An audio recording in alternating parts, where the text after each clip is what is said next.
Hey everybody, welcome out this month. I apologize for the tech issues we had earlier, and that those of you who are on live got some beautiful hold music, but you didn't get me. So sorry about that. Definitely had some issues. Thought I'd have internet access, and I didn't. So there you go. So I decided to record this later so that you can still get it. So this is gonna be the same presentation we would have got. Just would have been awesome to have you guys live and have the interaction, but we'll get that next month when we do our call. So. Today, just as a reminder, I want to help you, basically as just a reminder, for those of you that want to attend the Wealth Empowerment Intensive, which is next month, March 16th in Salt Lake City, please let me know, email me, and shoot me an email saying, hey Chris, I'm planning on coming, just so I got you in the numbers, I know where you're going to be. Again, I'm working on the venue, but I should know that very soon. Just working on a lot of things. I'm actually about to leave here in California, got my nice little Love is the Answer California shirt on for you too today. So there you go. So definitely let me know if you're coming March 16th. And also for those that are coming March 16th as a bonus, especially those of you coming out of town. I know I don't want you just coming for a one-day thing.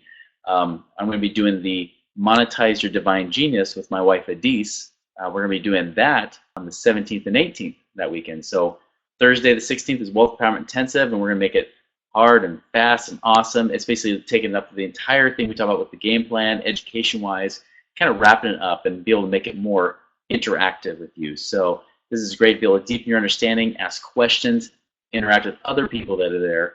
And then the Monetize Your Divine Genius, that's going to be great because if you're ever wondering, hey, how can I take the resources I have from within? Like, what are my talents and my passions and everything? How do I take that and create from it? How do I create something from nothing? Something that I personally had to learn, especially when I was going through my worst financial times, when I had no money, no credit. I had to create from seemingly nothing, and that's one of the best experiences I could have had to teach me some of these things. So definitely, if you want to figure out one, how you can create from what seems like nothing, essentially creating money without any money, and then two, be able to really be able to know how to do it your way. Like, what's your unique way of doing things, and how should you operate? That's going to be something we're going to be teaching there. So love to see you there. But again, email me, chris@moneyripples.com as soon as you can so I have a head count.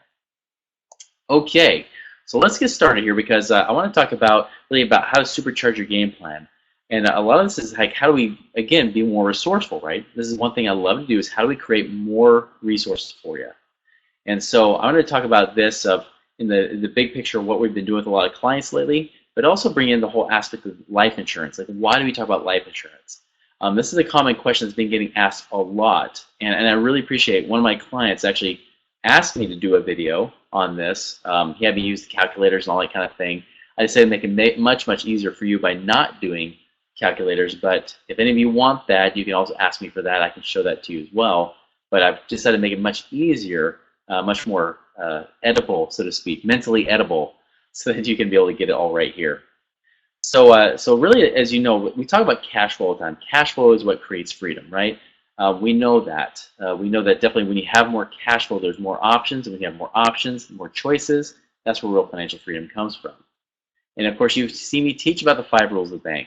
And obviously, when we come to money, we want to be more like the bank. We don't want to be like every other American out there today who just takes their money, pays off all their debt, and then tries to save into a 401k for 5 million years in hopes that they might live in poverty in that retirement, which is really what people are getting, right? I don't want that to happen to you guys, obviously. That's why you're here. And so I teach you how to actually do those 5 rules of the bank, which is, 1, you want money coming in as often as possible. You want to be able to receive, so not only get money as often as possible, but be able to earn as much money as possible, to be able to get that for as long as possible, to be able to lose as little bit as possible, and to be able to take as little risk as possible. Just like the bank does. The banks want your money as often as possible. They want as much of it as possible for as long as possible, give as little back as possible, and then take as little risk as possible, therefore making you take all the risk. And that's essentially what we're going to talk about here today. And so we're actually talking about some real strategies of how to do that. How do you actually act like the bank? Because the banks are really good at doing acceleration with their money when we're always taught to do accumulation. We're taught to let it sit there and just grow forever. But what about accelerating it? What about making it grow faster? And banks are masters of leverage. They're masters of being able to know how to use money in a way that essentially they don't have to use their own money at all. I mean, they actually don't mind debt. They love debt.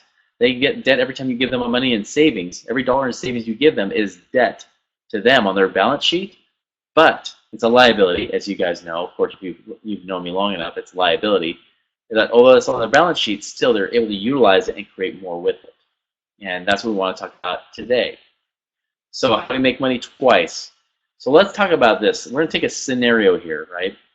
But I want you, before I get into the specific numbers, I want you to understand that when it comes to your money, there's really only two options. Either you use cash, whether that comes from a savings account or some other account, you spend money to invest, to make money, correct? Or you can borrow it to then go and invest. So either it's your money coming out of your own pocket, or you have somebody else's money. This is one of the best questions I asked early on when I started to really shift my thinking around money is, if I don't have it, then who does? And so you can either use your cash or you can borrow it. Now I know a lot of you that I'm working with have plenty of cash. You've got great cash sitting around, or you've at least got equity or something like that. You have assets, right? But at the same time, like, when do we want to borrow it? And here's the thing that I think is very, very important for you to understand. Whether you use cash or borrow money, you're always paying interest. Always. Even obviously, we know if you borrow money from the bank, you're paying interest, right? That's easy. But what about when you spend your own cash? I mean, what if you just go and bootstrap everything, right? Where you're just spending your own cash. Well, how's that paying interest? Well, here's how. Because every dollar you spend, great, it's been spent, but you've now lost the ability for that money to do anything, because now it's out of your hands, it's just somebody else's hands, right? Even if those hands are into your own real estate property, it's still out of your hands. It's gone. And so you're paying an interest of lost opportunity cost because that money is now out of your hands. And now it's making money. Hopefully it's making money. Now, obviously, you're spending money. It's probably not making anything, right? But if you're even using it to invest into your business or into real estate or something like that, still, that money is gone. That money has been spent and used, and your hope is that you get a return off of that. But what if you can make money twice? What if you can still make money here, whether it be in your business or real estate or whatever, and make money here, that the money is still there? So basically, how can you spend money but not run out? How can you spend money and still have money? Well, the key factor here to make that work is where whole life insurance comes in. And yes, it does need to be whole life to actually do it this exact way I'm about to teach and why this works. But whole life insurance is the real, I don't know, the bread and butter, I guess you could say. I mean, the real meat and potatoes of what makes this work. Because you can store money just like savings in life insurance. And if you've heard me teach this before, our goal is basically to get Dale, to get our insurance guy, to cut his commissions back by at least 50 to 70%, right? That reason is because when you try to invest in whole life or save into whole life, right? Many people say, oh, whole life is horrible in the first few years. Yeah, that's true. It is. Unless you get the agent to cut back their commissions, right? And that's what we have Dale do. We have him cut back his commissions so that now, rather than buying a lot of death benefit, you buy less death benefit, but we're putting in more cash. We're overfunding it. So we're basically putting in more than what's required. We basically create another savings account with life insurance, but it's tax-free, and you're not earning .nothing% on that money, right? Because if you're like my credit union, they're paying me 0.1% on my savings account right now. And many of you even got money in savings right now, not doing much, where it should be in something like whole life, earning 4.5 plus cash-on-cash return, dividends, tax-free dividends for that matter, not getting taxed on .nothing% like you're doing in a savings account. So that's the thing. You're always paying interest. Whether you spend money or you borrow it, there's always an interest associated to it. The trick here is there's this compound interest versus simple interest. Now, many of you have heard my audience. You've heard this with the relation of whether to pay off a mortgage or not. If you pay off a mortgage, that money's gone out of your life. Yes, you have the cash flow from the mortgage, but now you've lost the ability to do compound interest with that money you just used to pay off your mortgage, right? Same thing happens with the life insurance. You can, instead of paying using your cash, which, by the way, you can withdraw money from life insurance just like a savings account. You can do that. But you can also borrow from the insurance company. Your money's still there, but you borrow it and leverage the money, the assets there, to be able to go out and create more. It's still making money. It's all there, compounding interest. But now you can borrow from the insurance company, and yes, you pay them an interest rate, but then that goes to invest, whether it be in your business, pay off debt, whether it be investing in real estate, or whatever it might be. You use that money to go and create more money. So now you're leveraging their money. And by the way, I actually did this personally with a bank before. I actually went into a bank. I had $25,000 just sitting in savings, wasn't ever touching it. And I went to the bank. I said, hey, can I get a line of credit against that money? And they said, well, yeah, of course. Why? Because the bank says, hey, we'll lock up your money. Sure. And as you pay down the loan, great, we'll free up that money. So as the $25,000 is here, you have savings, you have a $25,000 loan. By the way, because I got that $25,000 cash, my net worth doesn't change. I still have that cash. I went and invested in my business. So I'm making it work over there, right? Now paying it back, hopefully the cash flow from my business then pays more than the payment. The payment was about $225 a month, if I recall. So $225 a month or 25 grand is pretty awesome, wouldn't you agree? That's like a cash flow index of over 100. So anyways, I'm paying it down, and as I paid it down, that frees up more of that cash right there, that cash. So if I paid down 5,000 principal, there's now 5,000 cash of savings I can touch. But the 20,000, I can't until I pay that loan down. The more I pay it down, the more it frees up. Just like a home equity line of credit, right? Same thing, but instead of using equity, it's cash. That's exactly how the life insurance works. So why do we care about that? Why would we even do a strategy like that? Because yeah, maybe my cash flow can beat whatever I'm doing, but I could just invest in my cash, right? Here's why. Because when you have money compounding in that account, so I had that 25,000, it was compounding. Now slowly, mind you, I was only earning at that time 1.5% because that was 10 years ago, right? So I was earning about 1.5% on my account. But I was also paying 3%, or actually 4% I was paying to the bank. Now that's not a great spread. I about broke even on the interest that I was paying versus the interest I was making because the money was compounding. But as you pay down the loan, the interest goes down over time, just like we talked about with the mortgage example, right? Now, here's what's cool, is that with the life insurance, the spread is this much. So if I would have had the same scenario, I would have only been paying maybe a 0.5% difference, if that. So right now, for example, some of you guys might be using like Emeritus, like Dale might have connected you with that company. Depends on your situation. Some are better than others depending on what you're planning to do. But Emeritus, which is a common one that he uses, for example, has a 5% loan that's a fixed rate. So even if the dividends go up, you're still paying 5%, which means it's possible that you could be even going higher than 5% of a dividend rate. But I'm going to go and play devil's advocate. What if you were paying like you're only earning 4.5% and then paying 5%? By the way, it's actually between about 4.75 and 5.25 is about what the dividends are paying right now. So I'm going low. I'm saying, what if you only earn 4.5% and then you pay that 5%? Well, what would happen? So let's stop talking about theory. Let's let the rubber hit the road a little bit, right? So here is a property in Missouri. The picture is actually a different picture. I was trying to pull the picture off, couldn't get it to work. So this is actually a single-family home, but still works. This is actually based on a duplex in Missouri, a Missouri property that's a duplex. You got to put down $33,495 onto this property. It's like $165,000 property or something like that, or right around that point, 167. So, anyways, you have to put down $33,495. The net cash flow is $600 a month, right? So now, granted, on the pro forma, it could be anywhere from $585 up to about $635. I just went on the lower end. I just said 600 even. Make it easy. So you have two choices. Either you pay in cash, you use your savings to pay for this down payment, or two, you borrow the money from your life insurance, or you borrow the money for that down payment, and then you have to pay back the interest. And we use the cash flow to do it. So if we use savings, right? If we use savings, what happens is that we liquidate our account. So say that all you had in that savings was $33,495. You now liquidated your savings. It's gone. Right? So now you're going to use that $600 a month to build your savings back up slowly over time, aren't you? The other example is whole life, where that $33,495 is still there, growing and compounding tax-free, but we got a loan against it that we're paying interest on, and we're going to pay down the loan using that $600 a month until it's paid off, and then that goes into building up the savings again. Does that make sense? So one scenario, we liquidate all our cash from a savings account and then have to put $600 a month to build it back up. So the first month, 600, next month, 1,200, and we're slowly accumulating that 0.2% interest in that savings account. Yes, I put it at 0.2. I decided to double my rate from my bank.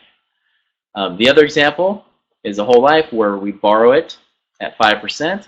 We're earning 4.5%. And the question is what does that look like? So flash forward 5 years. Say we didn't, sell this property, or we could, but flash forward 5 years. Now, if we use the savings, we would have had to put that $600 a month back in, right? So $7,200 a year we're putting back in, plus a little bit of interest as it grows. And what happens is we have $36,183.43 after 5 years. Now, I didn't factor in that you're paying taxes on a little bit of interest, the few $100 of interest. I didn't worry about that at all, because as you can tell, you only made $183 of interest from this, so not a lot. So even if you got taxed on it, it probably only costs you like, $30 or something, right? 30, 40 bucks. So that's that one example. So you made a 108% rate of return. Almost all of that 108% was from the real estate. Now, what if we use the whole life and we have a loan? Now, after 5 years, there's still a little bit of loan left. You actually pay off that loan in about 5 years and three months. So there is still a loan on it. So what's the net result? Minus out the loan that you still have to pay off, plus the interest you've earned. What do you have after 5 years? Almost $39,600. So it's a 118% return. So because that's compounding, remember that money was still in there compounding and growing tax-free at 4.5%, right? So that's awesome. We're getting tons of returns on that. Now there's still a loan. There's like a couple $1,000 loan on it. So net, so actually it was over $39,000. The overall was over $40,000 on the interest you earn on the whole life, but we had to subtract out the interest from the loan that was still left on it. So what do we have left? That profit, even after 5 years, is $3,415. So you made an extra 10% rate of return on that by doing nothing different. You just depends on where you use the savings. Did you use the savings from your savings account, or did you use your life insurance to be that savings account for you? But you borrowed the money and be able to leverage the insurance company's money to then go and create a higher return. That's what just happened. So here's the crazy thing. You still have a little bit of a loan left that you're going to have paid off in a couple of months, right? So great. Now all of a sudden that $600 is now going to go back in. So what does that look like? Well, after 10 years, if you just use the savings account, you're now at $72,000. So congratulations, you've now made $730 of interest on your savings account that you now paid taxes on. So that's where you're at. The whole life after 10 years, now there is no loan. Now this is presuming, of course, you don't sell the property, but just say you kept it after those 10 years. Now you have over $90,000. So remember the last one was $72,000. Now you got over $90,000. It's almost an $18,000, $17,000 difference between the two. And that means net return, cash on cash return you made off that money, that $34,000 you had to invest in that property. You've now made an additional 52% rate of return there. So exciting, I just shook my whole table. 52% in just 10 years. Doing nothing different other than where do you get the money from to fund or put as a down payment on that real estate. This also applies to your business. If you go and invest in your business, it applies to paying off debt. There's things like that too. If you free up cash flow paying off your debt, you can do the same thing. Pay it back the same way. And the cool thing is the cash is always there too. The difference, here's the one thing too, is that there is a big difference. The cash is at least there, so compounding and growing. In the savings account example, it's gone, right? There is no compound, there's nothing there. I decided to go after 20 years. What does that look like? Well, your savings account now has got up to $146,000. Congratulations, you've made almost now, after 20 years, you've made almost $3,000 in interest. What'd you make in the life insurance now? Using just this one property, $34,000, right? $230,000. This is a 688% rate of return on your money. By the way, I've done like numbers after 20 years with like the mutual funds and things like that. You're hoping and praying that you made over 200% in that example with the stock market. You hope that you at least more than made your money back in that example, like more than doubled it, which you probably would in the stock market, typically speaking, right? You would probably more than double after 20 years. But think of this. I mean, that's like hoping you get your $34,000 to be like in the stock market getting up to like $70,000. Here we're saying $230,000 by doing real estate with life insurance together. Just real estate alone, you'll still do good. But remember, it's the life insurance that allows you to do more. And like I said, again, this is a net profit. In just the savings examples here, $83,000. That's like a 250% better rate of return just using life insurance. So when you might be asking, I know some of you guys have questioned it more than others, you're like, yeah, but why do we do this? And yeah, there's costs to life insurance. Well, of course, but guess what? If you buy term insurance, there's a cost there too. We're now eliminating that cost, and that's coming into life insurance. But look what we're able to do. Not to mention, this is free from creditors and lawsuits too. The only people who can touch your money anywhere is the IRS. They can get your money wherever you put it, right? But when it comes to money, I mean, if you have money in a savings account, if somebody sues you and they win, they can get your money in your savings account just like that. But the money in life insurance cannot be touched because it's part of your death benefit. So now there's protection on it. There's no taxes. It's growing. Like I said, I didn't mention that we're not even paying taxes on this, right? It's growing tax-free. You can access it tax-free. And then, two, you can use that money whenever you want. Remember, I showed after 20 years here. The likelihood is, if you have a real estate property, we're probably going to sell this in between 2 and 5 years out. Now, when we start to run those numbers, I mean, this looks great, right? I mean, obviously, this is awesome. I mean, like we said here, I mean, after 20 years, just the profits and the money you're earning between the life insurance and the profits from the real estate property, in 20 years, you earn almost $250,000 on one little property you put like 34 grand into, right? Not to mention you're gaining appreciation. You have tax breaks from depreciation, and you're also having the renters pay down your mortgage for you. So you're building equity too, and that's why we might sell it in 2 to 5 years. And so when I run these numbers out, when you really start to look at getting that complex, I'm keeping this basic and simple. When you start to think about how you're moving money and using it all the time, and buying and selling properties and doing things like that, or moving money in and out of your business to do bigger and better things, whatever that looks like, right? However bigger and better you do, the great thing is that this is flexible and allows you to be able to create more money for no extra effort, no extra labor. You're simply just leveraging the bank's money, or in this case, the insurance company's money, who's acting as a bank, leveraging their money and then making money twice. You're doing the same thing the bank does. By the way, when the bank lends you money, they're usually not lending you their money. They're lending you somebody else's money to do that. They're always using other people's money to make money, because when it's not your money, it's an infinite rate of return, right? And so that's the power of what we're doing here. Is like we're trying to help you be able to create something from seemingly nothing by doing no more work. That's what leverage really is you can create more with less effort. And that's what we're doing here. And so it might seem crazy, but I'm telling you, this is just the way the numbers work out. I know it's a leap of faith for some of you as you're starting this. Great. When you're starting this out, you're gonna practice doing it, and I think that's awesome. I'll tell you, I have one client that's been doing this for years. He was the most skeptical guy ever, but I'll tell you, he's been funding it now for, I think it's been now 7 years. Yeah, he's been funding it for 7 years, and it's actually always exceeded what we illustrated, what Dale and I had illustrated 7 years ago. It's exceeded that return. And that's not the guaranteed return, that's the non-guaranteed side. And so about every year he says, hey guys, remind me why I'm doing this again. And then we show him the numbers. He's like, oh cool, all right, it looks awesome. Here's what's crazy. He's not even leveraging that money. He's just letting it save. He's just working his job and then stuffing money into it. We're talking about creating real leverage and acceleration of money to generate some cash flow for you. That's powerful, especially as you have extra cash flow coming in from your business or from your job, things like that. And saving here, there is no sense at all in saving in a 401k anymore, because it can't beat what you can do here. It can't create acceleration of money. You're losing. There's a lost opportunity cost just throwing your money into a mutual fund or an IRA or 401k and let it sit there. You can't do anything with it. Where here, you can not only make money here on one side, a good conservative, safe return of like 4.5% plus 5+%, tax-free, by the way, not taxed later like 401ks and IRAs are, but taxed never, and then turning around and making money with that money.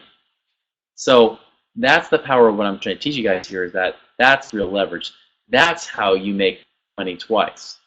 And what creates from that is that you start to leverage that, you start to buy more and more properties, or you start to put more and more in your business, generate more and more streams of income.